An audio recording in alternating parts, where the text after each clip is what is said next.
আমরা সবাই পাথর দেখেছি, পর্বতও দেখেছি, শুকনো পাতাও দেখেছি, শ্যামল বনানীও দেখেছি। কখনো ভেবেছেন পাথরের অস্তিত্ব কিন্তু ততক্ষণ পর্যন্ত যতক্ষণ সে পর্বতের গায়ে আটকে থাকে। যখন সেই পর্বত থেকে সেই পাথর ভিন্ন হয়ে যায় ও নিজের অস্তিত্ব হারিয়ে ফেলে। আস্তে আস্তে কখনো পাথর কেটে বা কখনো পিষ্ট হয়ে সেই পাথর আস্তে আস্তে মাটিতে পরিণত হয় এবং পূর্ণরূপে নিজের অস্তিত্ব হারিয়ে ফেলে। এটাই পাতার সাথেও হয়। এই পাতা যতক্ষণ গাছের ডালের সাথে যুক্ত ততক্ষণ তার অস্তিত্ব থাকে। যখনই ডাল থেকে বিচ্ছিন্ন হয় সেও নিজের অস্তিত্ব হারিয়ে ফেলে। আর এটাই আমাদের সাথেও হয়। যতক্ষণ আমরা নিজেদের আপনজনের সাথে যুক্ত থাকি আমাদের অস্তিত্ব বজায় থাকে। যখন আপনজনদের সাথে সম্পর্ক ছিন্ন করি তখন আমরাও আমাদের অস্তিত্ব হারিয়ে ফেলি। এবার এই সংসারের প্রত্যেক ব্যক্তি স্বতন্ত্র থাকতে চান, আর অনেক ব্যক্তি স্বতন্ত্র থাকবেন বলে আপনজনদের দূরে করে দেন আর তাদের সাথে এই সম্পর্ক ছিন্ন করেন। এটা কি সত্যি প্রয়োজন? আপনজনদের সাথে সম্পর্ক ছিন্ন করে নিজের অস্তিত্ব হারিয়ে ফেলা প্রয়োজনীয়, নাকি আপনজনদের সাথে সম্পর্ক বজায় রেখে প্রতিষ্ঠা এবং চরিত্র মানুষের জীবনের দুটি গুরুত্বপূর্ণ অংশ। যখন মানুষ ধন অর্জন করে, ঐশ্বর্য লাভ করে, জীবনযাপনের সামগ্রী ক্রয় করতে পারে, তখন সে প্রতিষ্ঠিত হয়।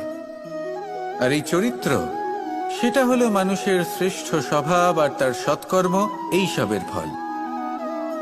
মানুষ এই প্রতিষ্ঠাকেই নিজের জীবনের অস্তিত্ব বলে মনে করে ফেলেন, আর সেটা অর্জন করার জন্য সবকিছু করতে প্রস্তুত হয়ে যান, এমনকি নিজের চরিত্রকেও বাজি রাখতে প্রস্তুত হয়ে যান। কারণ মানুষ একটা কথা জানেন না, যে যদি প্রতিষ্ঠা নাশ হয়ে যায় তাহলে তার দ্বারা কিন্তু জীবন নাশ হয় না। আবার পরিশ্রম করে, নিরন্তর প্রয়াস করে প্রতিষ্ঠা আবার অর্জন করা সম্ভব। কিন্তু একবার যদি আপনার চরিত্র নাশ হয়ে যায় তাহলে আপনার জীবন পূর্ণরূপে নষ্ট হয়ে যাবে, এই কথাটা নিশ্চিত।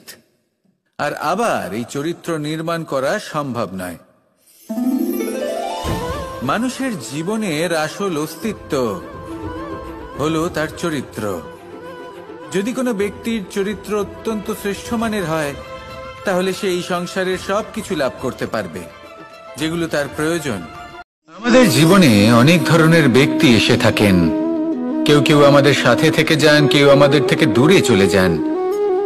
কেউ ভালো মানুষ হন, কেউ খারাপ মানুষ। কিন্তু আমরা সবসময় সেই সময়টাকে নিয়ে দুঃখ প্রকাশ করি যখন আমাদের জীবনে কোনো খারাপ ব্যক্তি প্রবেশ করেন। তারা আমাদের খারাপ অনুভূতি দেন, দুঃখ দেন, কষ্ট দেন।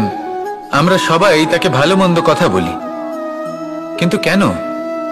এমন বিভিন্ন ধরনের মানুষ, খারাপ মানুষ, ভালো মানুষ, সবার জীবনেই আসেন এবং সকলকেই একটা অমূল্য শিক্ষা দান করে যান। এবার আপনি নিজেই ভেবে দেখুন, জীবনে যখন প্রথমবার আপনি আগুন স্পর্শ করেছিলেন তখন আপনি একটা শিক্ষা লাভ করেছিলেন যে আমাকে আগুনের থেকে